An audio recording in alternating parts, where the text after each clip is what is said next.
So good morning, everyone.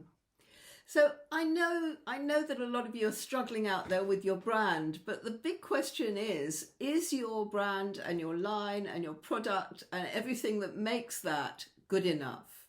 And I've created a little acronym for you, and it's the word DAPPER, DAPPER. And I'd like you to go through this, treat it as a checklist, and make sure that you've got all your ducks in a row. So the first letter is D, and D stands for direct. Now, in all the years that I've been working with entrepreneurs, I've never found anyone that could compete with L'Oreal, so don't try. What you have to do is identify who your ideal client is and talk directly to them with all the parts of your product and your brand. So your messaging, your imagery, everything needs to talk directly to those people that you are going to make feel very special because your products are made for them.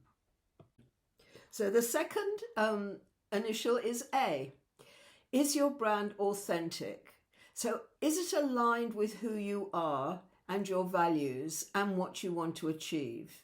So look closely at that, because if you're trying to sell something just because you think there's a niche and you think it might make you money, it's going to be an awful lot harder than selling something that you're totally passionate about. So that's A for authentic. P is for principled. It is hugely competitive out there. And in today's market, you need to be demonstrating that you're in tune with ecology, that you're doing everything you can to make the world a better place, along with your packaging, your carbon footprint, the ingredients that you use. All these things are essential nowadays for a small brand. So that's P, and that means principle. Now the second P is professional. Is your branding professional, or have you just put something together yourself? Unless you're a graphic designer, don't be tempted to do that. You are trying to compete with major brands out there and people that are spending a lot of money on branding. So get it done by a graphic designer.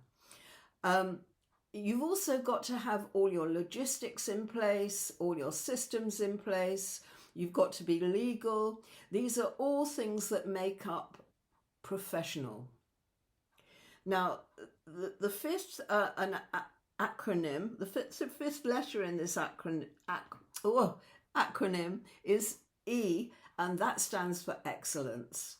And nothing less than excellence in your product formula, your service, how you respond, how you communicate is going to do. And that, I'm afraid, is a fact.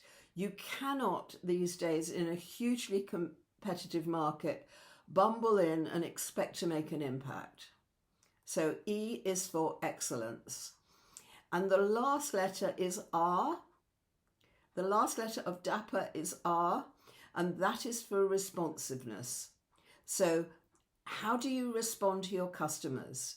Repeat business is the most important business, especially if you're selling online. It's far, far easier to keep your existing clients happy than it is to keep recruiting new ones. So make sure that your service, your presentation, your customer experience, your response to complaints and inquiries is instant and really, really effective. Now, if you haven't got all these pieces in place, because they are just the start, can I suggest that you take a look at my Nail Your Brand program? And let's get together and let's sit down and get this going in the right direction for you. The link is melindacost.com/brand message. That's it for today. Bye.